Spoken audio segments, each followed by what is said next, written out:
Narito na ang ating kwentong kakaiba. Okay.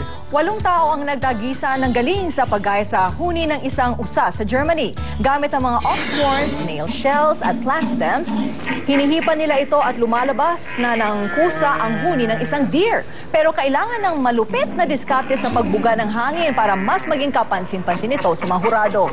Ang deer calling ay bahagi ng lumang hunting tradition sa Europa. Oh, tradisyon na pala nila yan. Tradisyon. Ay, dahil nag-hunt sila. Hindi, gusto ko lang pag-usapan saglit yung nangyayaring issue ngayon, no? Yung pagkamatay ni Secretary Reyes. Ang hiling ko lang sana doon sa mga mababata, stop, look, and listen. Ano yung sabihin ng stop, look, and listen? Hindi lang sila tuloy-tuloy lang. Stop na muna dahil patay na si Reyes, whether guilty or not. Yun ang kabayaran, yung buhay niya, at huwag na sanang idamay pa yung kanyang pamilya.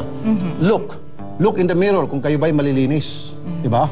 And then listen to your conscience kung kayo ba ay walang kasalanan. Yun lang. At kung I'm sure naman nabanggit din nila ang kapatid na Rafi na they have already sufficient evidence to finally have a conclusion to this. At remember mga mamabatas, as long as merong tinatawag na pork barrel, hindi mawala sa isipan ng taong bayan na kayo ay nakikinabang sa pork barrel na yan sa pamagitan ng kickback. Okay, yun lang po. At yan ang kalating oras ng balita ang puno ng sahog at tama ang timpla. Makikisala ulit bukas alas 11:30 ng umaga dito sa Balitaang Tapat.